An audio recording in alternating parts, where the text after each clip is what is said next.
Hello hi. ഇപ്പോൾ 1.5 മാസത്തിന് ശേഷം എന്നാണ് ഇവിടെ മീൻ മേടിച്ചത് കേട്ടോ. ഇത് നെയ്മീൻ കുട്ടികളാണ്, അതായത് കിങ് ഫിഷ് എന്ന് പറയും.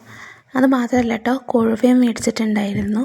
അപ്പോൾ നെയ്മീൻ നമുക്ക് വെട്ടി വറുക്കാൻ വേണ്ടിയിട്ടാണ് വെട്ടിക്കൊണ്ടിരിക്കുകയാണ്. ഇത് വെട്ടിക്കൊണ്ടിരിക്കുമ്പോഴാണ് മനസ്സിലായത് കൊഴുവ മേടിക്കണ്ടായിരുന്നു എന്ന്. കാരണം ഒന്നുമല്ല, അതായത് ഈ മീനിൻ്റെ വയറിനകത്ത് മുഴുവൻ കൊഴുവകളായിരുന്നു. ഈ മീനിൽ നിറയെ അത് തന്നെയായിരുന്നു.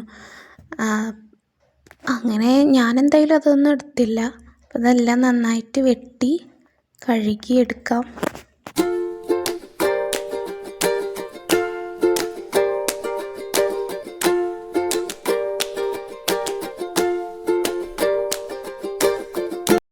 അപ്പോൾ ഇതെല്ലാം കഴുകി എടുത്തിട്ടുണ്ട്.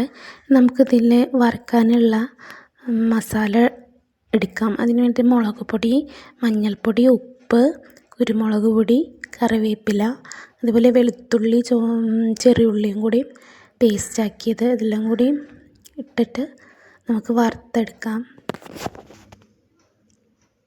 ഇങ്ങനെ ഇതെല്ലാം വറുത്തെടുത്തിട്ടുണ്ട്. ഇനി നല്ല ചോറും മത്തങ്ങ പയർ എലിശ്ശേരി മീൻ വറുത്തൊക്കെ കൂട്ടി ചോറുണ്ണാം. അപ്പോൾ വീഡിയോ ഇഷ്ടമായി എല്ലാവരും ലൈക്ക് ചെയ്യുക.